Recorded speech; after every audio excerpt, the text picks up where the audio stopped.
Next Friday at 9, the lads are back in a brand new series of Auf Wiedersehen, Pet. Salt of the earth, these lads. We were known as a Magnificent Seven. Barry, does your house yet boast a bog? I mean, toilet. I'm deeply disappointed in you, wife. Marriage apparently has made no impact at all. Of course it has. I mean, before I got married, I'd have jumped them two by Newport Pagnell. Meet up with the lads of Auf Wiedersehen, Pet, next Friday at 9. Hello, this Sunday I'm back on TVAM with a new run of programmes which we're calling Jonathan Dimbleby on Sunday. I'll be picking the big stories of the week, interviewing the big names of the week, and discussing the big issue of the day. In fact, trying to make as much sense as we can of what's happening and why it's happening. I'll also be choosing the best of the week's cartoons, and as always, there's the caption competition. So please join me for Jonathan Dimbleby on Sunday, this Sunday at 8:30 on TVAM.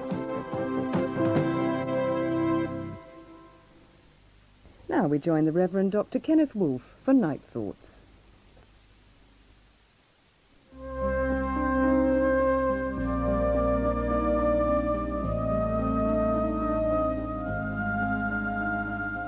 Hello. Jesus the Jew is perhaps history's most celebrated talking head. The Greeks called his remarkable stories parables, and most of them died with him. The clutch we have is only a fraction. He was remembered for his sensitive grasp of human troubles over sickness, wealth, sex, power, death, children, and the future. Like the best storytellers, he drew on images in the experience of his audience, much like you and me, pains, pressures, and puzzles. No doubt tonight's television popped the odd question in this direction, but it's easy to switch off. When Jesus spoke, I reckon few switched off. He had a way with him. He also had a reputation for drinking with the riffraff, where the best stories are often heard. They didn't switch off either. Jesus got through to the high and the low. The educated and the ignorant, the illiterate heard him with pleasure. Some thought him irresponsible, others blasphemous, a special way of being rude. And like many a genius, his words outlived his days, but not without a lot of changes. His parables were scrambled into a 100-page omelette, about double the TV times, which we call the Four Gospels, the product of a movement which believed that in his parables could be heard the voice of God. They weren't written quite as well as they were told, and it's still a business winkling them out. What a pity the Greeks hadn't invented tape recording. But they thought the parables were the music of creation, and him the very first word and the very last word in all history. Perhaps we've moved on. Now I'm moving on, and that's my last word, so you can switch off now. Good night.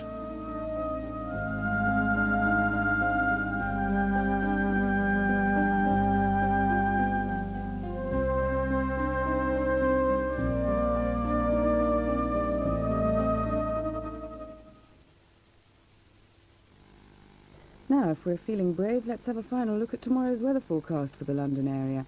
Sunday will start generally cloudy, and by afternoon there'll be some sleet or snow approaching from the southwest. There could be several inches of snow on the highest ground by the end of the day. Easterly winds will become strong and bitterly cold by tomorrow, and highest temperatures will reach 2 degrees Celsius, that's 35 degrees Fahrenheit.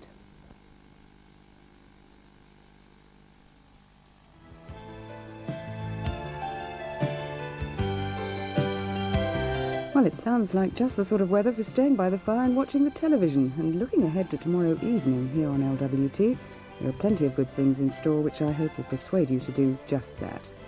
At 7:15, 2 more contestants compete for hundreds of pounds and wonderful prizes in Catchphrase.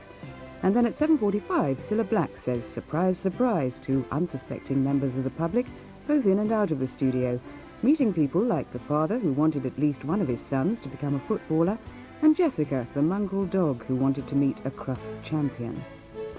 In Crazy Like a Fox at 8:45, Harrison is mortified to find himself linked with the activities of a notorious swindler who drops dead in the young lawyer's office.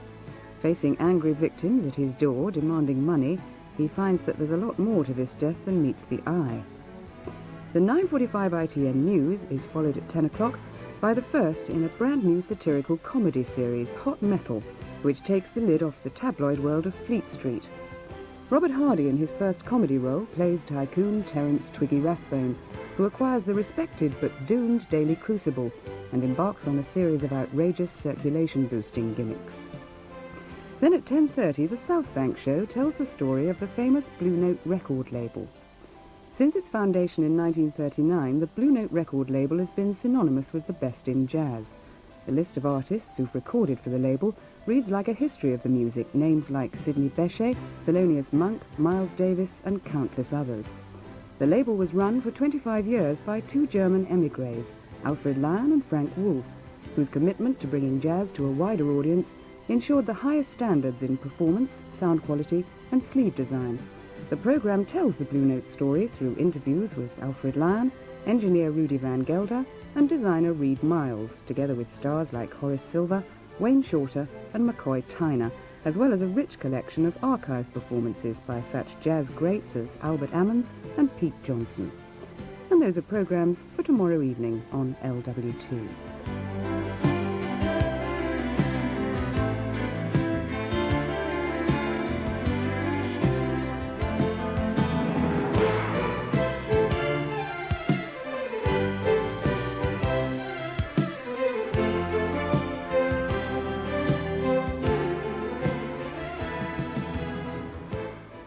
Well, that look ahead to tomorrow brings us to the end of today's programmes. But don't forget that if you feel like more company, independent local radio, including the two London stations, LBC and Capital, will remain on the air throughout the night. TVAM starts up at 6:55 tomorrow, and we're back at 9:25.